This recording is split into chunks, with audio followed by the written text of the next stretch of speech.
Jarrod. His name leaves my mouth in the faintest whisper. I just left my room and saw his face on my television, and now he's here, staring at me like he's trying to remember who I am. He's remained such a memorable figure in my life, and yet I'm hardly recognizable to him. When I realize my lips are parted, I close my mouth and shift in my seat, looking down at my food. I hear his chair scrape along the floor, and without lifting my head, I know he's on his way over. It isn't until he's at my table that I allow my eyes to flicker up. Devin. He declares my name like he's reminding me of who I am. It's not a question on his lips. He remembers, even if it took him a minute. I smile at him. Jarrod. Come on, man. His voice is boisterous as he outstretches his thick arms like he wants to hug me.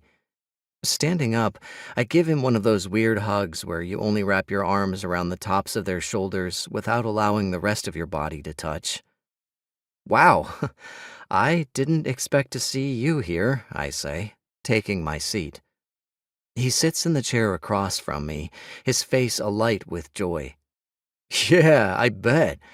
Holy crap. How long has it been? I pick up my fork and stab at some lettuce. Well, high school was about 11 years ago. Damn, don't make me feel old.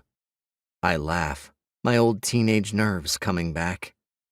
In school, anytime I was around Jarrod, my stomach was in knots. I knew I was gay then, but nobody else did. Well, they might have guessed, but I never came out.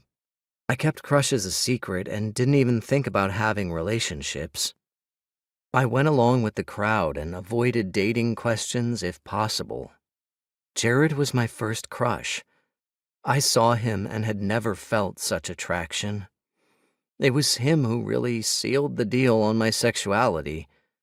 I was questioning leading up to high school, and then there he was and I was done for. He was the complete opposite of me.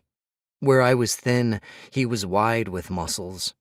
Though I had abs, simply for having almost no body fat and being a teenager, Jarrod in my eyes looked like a grown man. You could tell he'd been an athlete his whole life. His muscles were full and round. He's at least 5 inches taller than me, and where my hair is dark brown, his is very light with almost blonde coloring naturally streaked throughout. You look good, man. What have you been up to? He questions. I don't allow the compliment to do anything to me, or at least I only allow myself to focus on it for a couple seconds. Not much, I reply. Just working all the time, and now I'm finally trying to relax. He nods and doesn't question what it is that I do. I definitely understand. And you? I ask, finally taking a bite of my salad.